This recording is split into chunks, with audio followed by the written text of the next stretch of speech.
right, so we are here with Shira Hirschberg. She's with All Foods Nutrition. And last time you were with us, Shira, you were talking about carbohydrates. So now we're going to move on to the next logical thing, fats. Exactly. All right, so let's talk about fats, kind of just what they are, where they come from, and kind of break it down because there's so much speculation. Are they good for us? Are they bad for us? And someone on Facebook was writing, what's the latest in fats this week? It's so confusing. Yep, so in general, fats are just another type of food, right? And of course, lots of our foods contain different types of stuff, including fats. But things that you would consider as, just fat would be things like butter and oils. Those are really strictly fats. And there's a difference between the fat in our body and then the fat in our food. They're not the same thing, right? We store fat in our body, but that fat can come from energy, and that can be fat, that can be carbs, that can be protein, or any combination. So certainly fat in our food does not equal fat in our body. So does fat necessarily make us fat? No, not necessarily. So fat has more energy per gram. So if you have the same number of grams of carbohydrate compared to the same number of grams of fat, then those grams of fat have more energy. But most people know that. You don't think I would eat the same amount of bread as the same amount of butter, right? That would feel weird. Well, some people might, like you might be like, okay, this is really good on them. Yeah, if you had like a stick of butter, right, that amount of food, and then you had that amount of cereal, they would feel different to you. So most people inherently kind of understand that, even if they don't say it obviously. You kind of get that. Yeah, that's true. That's true. Okay, so let's talk about the different types of fat there are, because not all fats are the same, right? Right. So there are different types of fats. Some are healthier fats for your heart, some are less healthy for your heart. So they're long, complicated names, but they're monounsaturated and polyunsaturated, and those are the healthy guys. So for short, we call them MUFAs and PUFAs, because who wants to use such a long name? So MUFAs and PUFAs are things in avocados, in nuts, in olive oil, and other kind of plant-based fats. Okay. And those are really good for our heart, and including them in our diet is certainly a good thing to do. We won't want to limit those things because they're high in fat. Of course, the amount matters, right? Because like I said, they're more dense. So, you don't eat the same amount of nuts. You wouldn't have a bowl this big of nuts, but a bowl this big of cereal wouldn't seem unreasonable. So the portion matters. And then the other guys that are a little bit less healthy would be the saturated fat and the trans fat. Now, trans fat is the real nasty stuff. They've taken it out of a lot of our food supply, but of course it's still in a few things at the grocery store. You'll see it right on the foods label. In general, they'll tell you when there's trans fat. The tricky part is that sometimes if they put a tiny bit, they can round down to 0 and then it looks like there's none in there. Oh, really? So if you really want to be sure you're not getting a trans fat, like let's say you have a huge family history of heart disease and you're really worried about that, your cholesterol is high, then you have to look for a really long, complicated word, right, which is partially hydrogenated oil. Oh. You put in it, that would always be listed in the ingredients list. They can't lie about that ingredients list. So that's the way you're sure there's any trans fat in your product. The things that might have it, some margarines still have it. Some frosting that you would buy in a container and put on your cake, that still has some trans fat in it. So you have to read those labels. Saturated fat is basically animal fat, so the fat in your meats, the fat in your dairy, that's saturated fat, and that's less good for your heart. That amount you want to keep smaller. So, but we're still looking at those natural products are better for you than those unnatural products, right? So if we're getting the saturated fat in the animal products, is that still okay? Still better than the trans fat, that real chemically created fat. But you still don't want to have too much of it, right? So that's why you don't want to have huge hamburgers every day, right? Most people know that's not a great idea. And that's because, a ton of cheese and a ton of whole milk yogurt. Whole milk yogurt's great for my daughter because she's less than 2 years old, right? So we want to feed our little kids whole fat products. But after kids are 2, so most adults, we're not having really whole fat foods anymore. We tend to choose more lower fat choices because they have less saturated fat and they're healthier for our hearts. So then that brings us to lower fat options. Yeah. So low fat, are those, let's talk about that. Sure. Are low fat options necessarily better for us? And if so, why? And then we have to kind of weigh the benefits of that. Yeah, so this is the tricky thing about low fat. So it was a huge fad back in, the 80s or so, right? That's when SnackWells came. up all these non-fat items, and the thing that happens with those is they tend to replace fat with sugar. So things are lower in fat but higher in sugar because, of course, they still need to taste good. They have to find a way to do that. Exactly, to mask that. Well, if you're going to give people a cookie, it can't taste terrible. So it's just very high in sugar. And so that's not necessarily better for your weight, right? It just has more of one thing and less of another. But the calories are the thing that matters for our weight. In terms of our heart, we just want a balance. You don't want to have super high fat stuff all the time, but it also needs to satisfy you. So let's say you have a 0% fat yogurt and a 2% fat yogurt. As long as there's not a ton of other saturated fat in your diet, maybe that 2% is a better choice for you because maybe it'll hold you over longer. In a perfect world, we take that 0% fat yogurt, we'd add some nuts, which is a heart healthy fat, and that would get us the satisfaction that we need, but with a heart healthier option. And yeah, definitely filling you up. Yeah. And maybe also satisfying those crunchy cravings that you have, exactly. But doing everything all at the same time. Yeah, so just finding a way to add more plant-based fats is, the way to keep it simple and heart healthy. And so when it comes to low-fat options, do we necessarily want to look for those, or can they also be somewhat dangerous? Or, is it kind of undetermined? So I think it depends on the person and the situation. In general, for dairy products, lower fat is usually a better choice. Like I said, the thing that matters, though, is if you're going to be satisfied. So let's talk ice cream, for instance, right? There's a lot of low-fat ice cream. Because why not talk about ice cream? You have a dietitian here. We have to talk about ice cream. So but there's definitely a ton of low-fat ice cream options, right? Everything ranging from fat-free frozen yogurt to full-fat ice cream.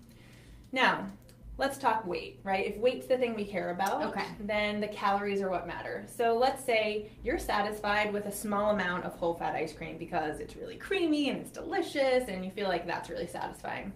So you have to look at that amount. Usually the serving size for ice cream is half a cup. Oh yeah, it just doesn't even, it's like one scoop. Yeah, there's actually some really great comedy out there about that because it's such a ridiculous serving size.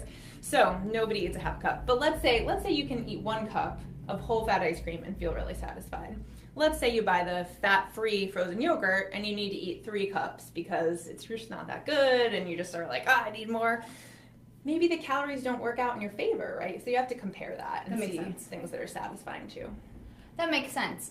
So, and let's kind of stick on this for a second because it is so confusing when you're going to the grocery store and you are looking at all of your options, low fat, low sugar, low calorie, high, nothing, Reese's peanut butter, crunch, chocolate, everything. How do you know if weight loss is your goal, which option is going to be the best for you?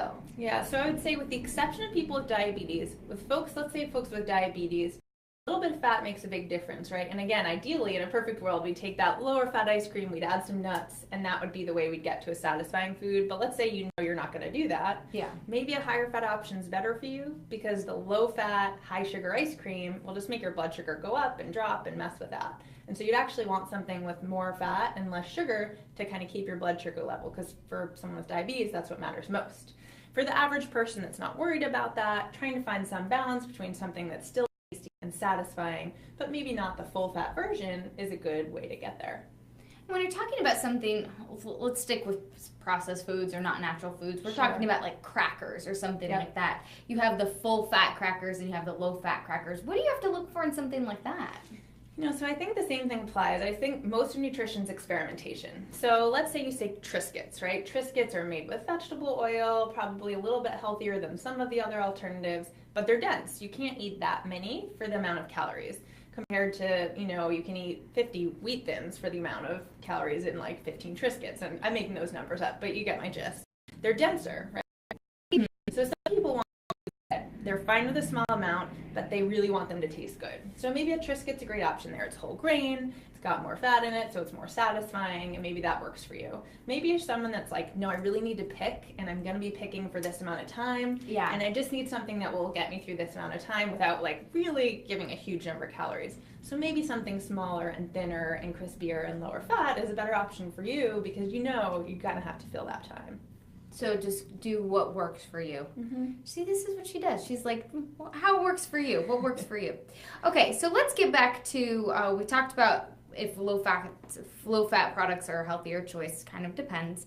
And let's talk about nuts specifically. So there's kind of been a push for almonds. I know I've started eating a lot of almonds, but I'm kind of one of those people, I need to pick, like my brain's working, I kind of need to snack, and sometimes I'm like, chill out, you just ate half of a container of almonds. Yeah. So are they a good choice, or nuts a good choice?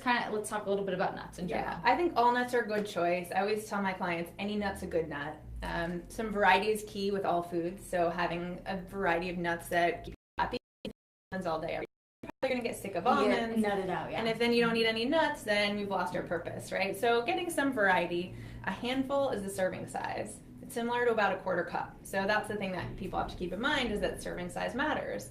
They do, for almonds, actually have a lot of single serving packs, right? 100 calorie packs or what have you. Trader Joe's has little packs for cashews also. In some of their stores, which is great, but usually all the other nuts, you kind of have to do it yourself. So maybe you pick a day, you bring home some pecans, you take a quarter cup measure and you throw them into some Ziploc baggies, and for most people that's the easiest way to deal with it, because it is hard to eat a reasonable amount of nuts if you're not paying attention. Exactly. If you're paying attention, they're really filling and it is okay, but most people are snacking while they're doing other things. So. Exactly. And I mean, is it okay if you have, because they have all kinds of flavors, and maybe avoid the honey roasted, and because then you're bringing in other stuff to worry about. Sugar, yeah, absolutely. So my favorite kind of nut is unsalted roasted. I think the roasting gives them flavor, but you don't have added salt. But if that doesn't work for you, then maybe some flavorings are worth it. But trying to find ones that are a little lower salt. Sometimes they have the slightly salted version, and that's better than the fully salted. So making sure you're paying attention to those things. Yeah. Okay, so let's talk a little bit about what kinds of fats we should be concerned about, because you do have to pay somewhat attention. Absolutely. So like I said, the saturated and the trans fats are the two ones to really pay attention to. And so looking on those labels is really the best way to do it. You got to turn the food around and look at it. Sometimes there are apps that will help you do that, right? So one of my favorite apps is called Fujicate. Oh. You can go to the store, you can scan your food item, and it will give you a score from F to A. And it'll help you compare within food items. So let's say you're looking at crackers and you're like, well, I don't really want to read the label carefully. I just want something to quick tell me which is a better cracker. That will help you do it. And then they'll highlight little aspects of why they made that choice for you, why they give it a B versus an A. That's smart. And then if you're talking about your main dish, if we're talking about, salmon versus beef for dinner, what about that kind of thing? Right, so salmon is a healthier choice compared to beef. That omega-3 fatty acid isn't one I've talked about yet. It's a certain type of amufa or PUFA. And so fatty fish have a lot of that, which is great for your heart. It's also in walnuts. And some flax seeds, things like that. So it's really great to include those foods, and certainly compared to, a traditional, what we call animal, right? Fish is swimming, still sort of an animal. But a salmon or a tuna is going to be a healthier choice compared to a beef or a lamb or a pork or anything like that. So should we try to incorporate a certain amount of fat into our diet, or is it something that we should avoid wholeheartedly, or something we should really try to work to incorporate? Most people don't need to try to include it because they eat it naturally because it makes food taste good, right? Most people use something like olive oil or butter or some other sort of oil to cook.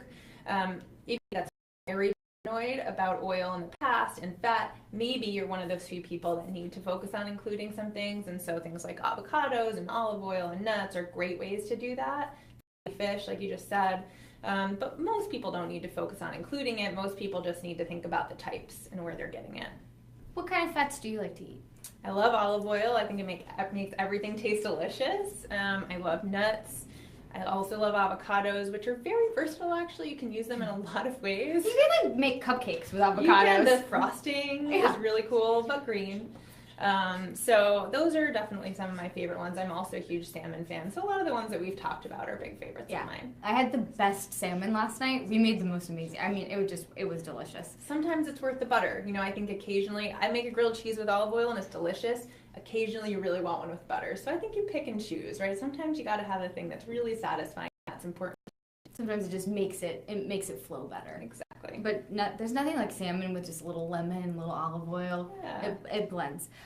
So let's talk a little bit about daily intake of fat. I mean, is there a certain amount that kind of is recommended? Yep. So what I like to talk about is a range. So there's something called the AMDR, long words, acceptable macronutrient distribution range, what it means is this is the percent around you should have a day to be reasonable. So for fat, it means that 20 to 35% of the energy or calories that you eat should come from fat. Okay. So if we have too much fat, what's that going to do to us? Is that going to hurt you've talked a lot about heart health. Is that really going to impact our heart? So when it comes from things like saturated and trans fat, so when it's coming from animal products, dairy products, yes, it's, going to increase your risk of heart disease. When it's coming from things like nuts and olive oil, I don't tend to worry about it so much. So those are things that we need to look out for, and really trying to incorporate so the good fats can really help us in a way. Exactly. So we should watch out for the bad fats and start incorporating the good fats. Yeah, because they taste good too. Mm-hmm. And there's great information about fats if you're interested in getting more information on the American Heart Association's website. They're heart.org. Why do you think we've become so obsessed with fats? Well, that's because one of the original tenets of nutrition was low-fat diet, right? We don't believe that anymore, but it really was a strong message that we got out to the public, and it's really stuck around. A lot of my clients that come in that are a little bit older really still feel like that's important. They never got that updated message that it's a type of fat that matters, because that was kind of this public health message that we thought was important at the time, but science has evolved since then, and that's not where we are today. So it's okay to have fats. Absolutely. Do you think that's really important for people? It is okay to have fat. The type matters. So stay away from the bad ones. Yeah, limit the amount of animal fats and try to eat more plant fats is the basic message. Okay. Because I think it can be confusing to people. Yeah. Especially when you go out to eat too. You're not necessarily thinking about what you want, or if you're going to the grocery store and labels are confusing. So I'm excited to talk to you about that topic in a future segment. Absolutely. Reading a label. Yep, we'll cover that. All right. Well, Shira, thank you so much for joining us discussing all about fats. And she is with All Foods Nutrition. So we really appreciate you coming in. Thank you. And I hope you will join us. So we're going to see you in a couple weeks. Sounds good. For the next topics. Great. Thank you so much for joining us. So you can catch her on her website if you have any questions, allfoodsnutrition.com. Thank you, Shira.